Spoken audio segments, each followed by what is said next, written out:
A gente vai conversar agora na programação da Band News FM com o gerente de medicamentos da Anvisa, Gustavo Mendes, para falar sobre, claro, vacinas, fabricantes de vacinas, próximos passos, o que a população brasileira precisa ter em mente com relação à Sputnik V, com relação à Butanvac, que está chegando por aí. Antes de mais nada, Gustavo, muito obrigado por atender a Band News FM mais uma vez. Como é que estão as coisas?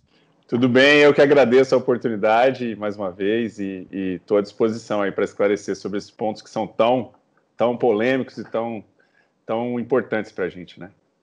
Eu acho que o mais polêmico e, claro, também por consequência importante da notícia mais recente é com relação à recomendação da Anvisa em vetar a Sputnik V. E aí é que eu queria saber, neste momento ainda tem chance de reverter, mas vamos por partes, Gustavo. Por que exatamente a Anvisa fez essa recomendação? Aliás, uma recomendação que foi por unanimidade, né? Sim, foi uma recomendação por unanimidade com base nos pareceres das áreas técnicas, né? Eu sou de uma das áreas técnicas que sugeriu a não aprovação da importação no momento, e acho que esse é um ponto importante, porque é no momento com base nos dados que a gente recebeu até agora. A gente vem trabalhando com a Sputnik, com os russos, desde o meio do ano passado. Então, as estratégias mudaram. Inicialmente iam fazer um estudo aqui no Brasil, depois decidiram não fazer mais. E nos dados que a gente viu da vacina, importante ficar claro isso, a gente recebeu todos os dados do Instituto Gamaleya, todos os dados de desenvolvimento da vacina, todos os dados que mostram como ela foi fabricada e como ela foi testada. E nessas informações a gente viu pontos muito críticos. O primeiro ponto foi justamente o fato de ter um adenovírus que não era para se replicar, se replicando. E isso foi um ponto crítico porque nós não vimos se isso é seguro ou não.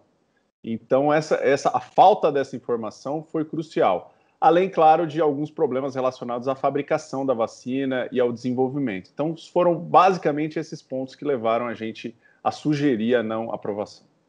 Bom, eu acho que o que causa mais estranheza na população leiga, eu me incluo nessa população leiga também, Gustavo, é que nós estamos esperando, aguardando por mais e mais doses de vacinas, mais e mais fabricantes, e de repente uma vacina que já está sendo distribuída em outras partes do mundo tem esse breque aqui no Brasil. Óbvio que todos queremos também uma vacina segura, né?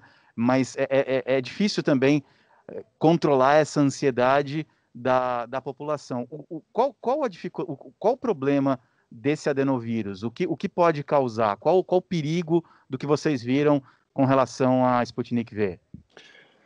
Eu acho um ponto importante esse, né? É que a gente quer vacina, nós também aqui estamos ansiosos por mais doses, né? Sabemos da importância de ter uma vacina, de ter a população bem vacinada, uma cobertura vacinal enorme, porque só assim que a gente vai conseguir erradicar esse vírus ou minimizar essa doença, né? E tem que ter um percentual mínimo de vacinação.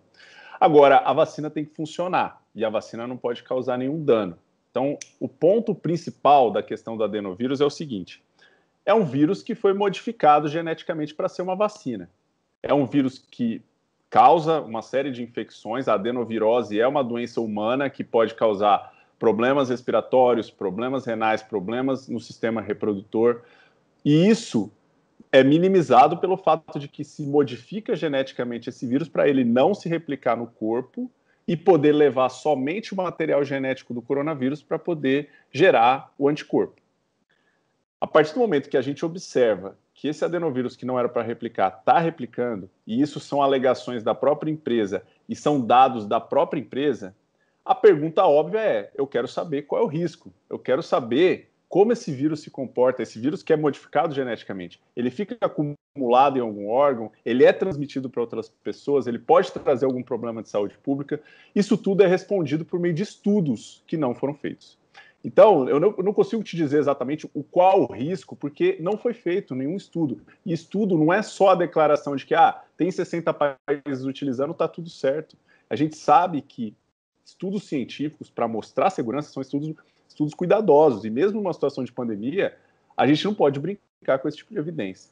Outra alternativa seria eliminar esse vírus replicante, né? Seria fazer como as outras vacinas fazem de adenovírus, né? Temos outras vacinas de adenovírus, como a de Oxford, como a Janssen. Essas outras vacinas não têm vírus replicante. Por meio do seu processo de fabricação, ela consegue neutralizar os vírus replicantes e garantir que nenhum vai se replicar no corpo. Então, são duas maneiras de avançar para o próximo passo com a vacina, que definitivamente não está perdida. Nós não estamos dizendo de forma alguma que a vacina está inviabilizada. Agora, essas perguntas, aprovar sem a resposta para essas perguntas, é uma situação que, na nossa visão, o risco não compensa o benefício. Essas perguntas, obviamente, já foram feitas. Vocês já receberam algum tipo de resposta, nem que seja vamos responder em X dias, em X semanas, e até qual a chance de acontecer de você inativar e deixar que esse adenovírus se replique?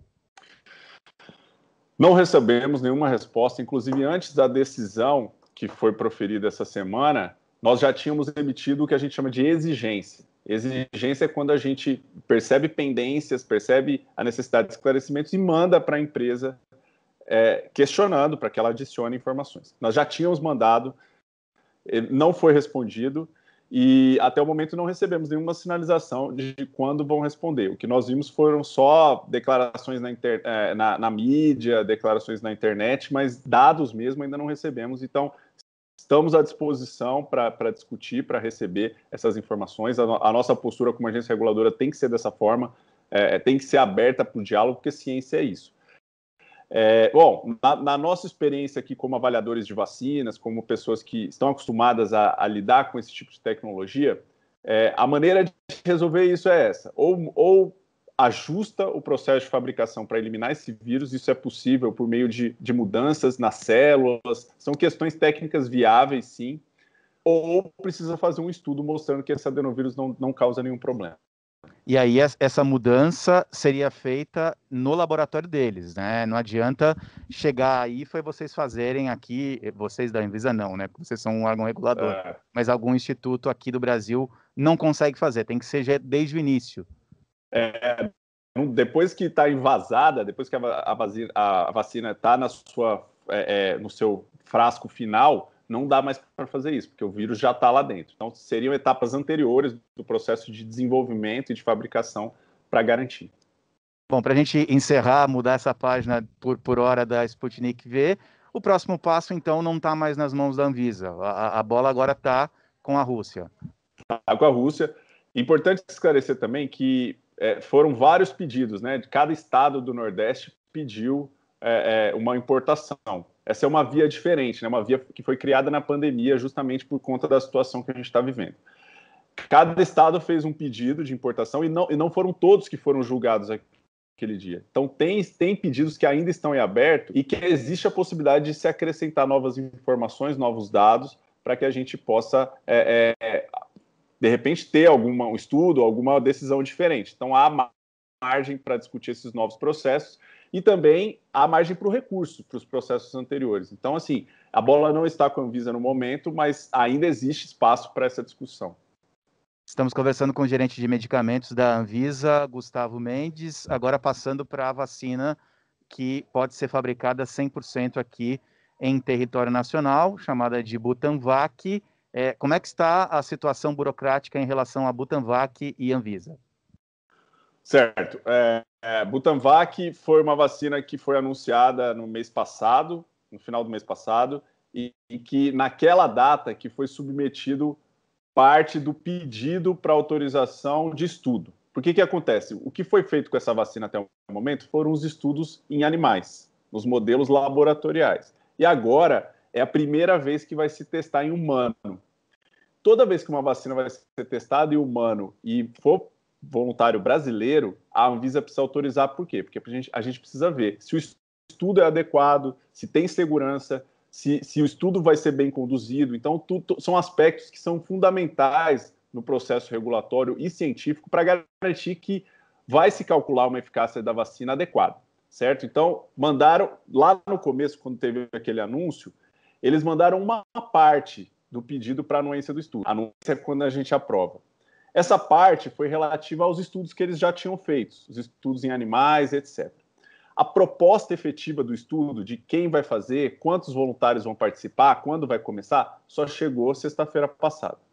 Na sexta-feira, quando a gente recebeu a proposta, a gente viu que tinha várias questões que não estavam claras sobre quem vai fazer, sobre a maneira como vai ser feito o estudo, e é por isso que na segunda-feira já a gente fez a exigência.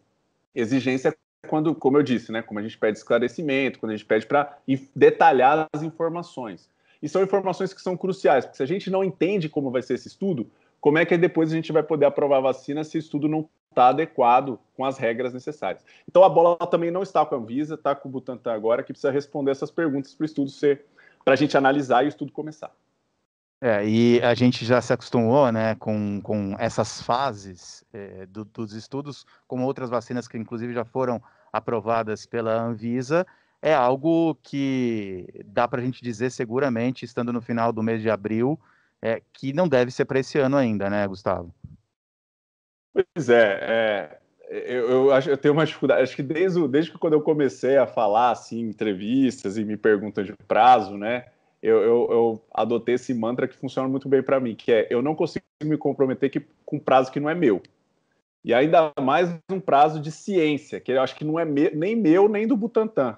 Porque, na verdade, é um prazo que depende muito assim, do andamento dos estudos, dos resultados que forem observados, né? Porque a vacina tem que funcionar, né? Para poder avançar para as fases, não, a gente vai começar a fase 1 agora, né? Da Butanvac. A fase 1 é a primeira vez que vai testar em humana, numa população menor. Depois vem fase 2, que é uma população um pouco maior. Depois vem fase 3.